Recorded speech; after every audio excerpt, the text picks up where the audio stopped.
لوگوں کو ہنسانے کے لیے جھوٹ بول دیتا ہے، لطیفے سناتا ہے، عجیب و غریب کہانیاں سناتا ہے، عجیب و غریب ٹچکرے کرتا ہے۔ ویل لہ ثم ویل لہ ثم ویل لہ الذی یکذب الناس یحدث الناس لیضحک بہ الناس، جو آدمی کو بھاگ کر کے جھوٹ بول کے ہنسانا چاہتا ہے، اس کے لیے جہنم کا نیچے والا گڑھا، پھر نیچے والا گڑھا، پھر نیچے والا گڑھا۔ 3 مرتبہ پیغمبر علیہ السلام نے فرمایا ویل ہے، ویل ہے، ویل ہے اس آدمی کے لیے جو لوگوں کو ہنسانے کے لیے جھوٹ بولتا ہے۔ اور ہمارے ہاں یہ عام ہے، کمرے میں بیٹھے ایسے ہی جھوٹ بول دے گا، فلاں آ گیا، استاد آ گیا، ابو آ گیا، فلاں آ گیا، جھوٹ بولتا ہے، اور وہ سارے اس طرف دیکھتے ہیں تو یہ پیچھے سے مسکرا دیتا ہے، میں نے تو مذاق کیا تھا، لطیفے سناتا ہے، ان کو ہنساتا ہے، میں نے تو آپ کو خوش طبع کی تھی۔ ایسے آدمی کے لیے بھی ویل ہے، ویل ہے، ویل ہے، اور یہ گناہ ہے،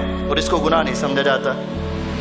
اسی طرح بچے کو ڈرانے اور سلانے کے لیے مائیں جھوٹ بول دیتی ہیں، مائیں جھوٹ بول دیتی ہیں، بچے کو سلانے کے لیے، ڈرانے کے لیے، خاموش کروانے کے لیے کتنے جھوٹ بولتی ہیں، کیٹو آ گئی، ڈوگی آ گیا، فلاں آیا، جھوٹ ہے، یہ حرام ہے۔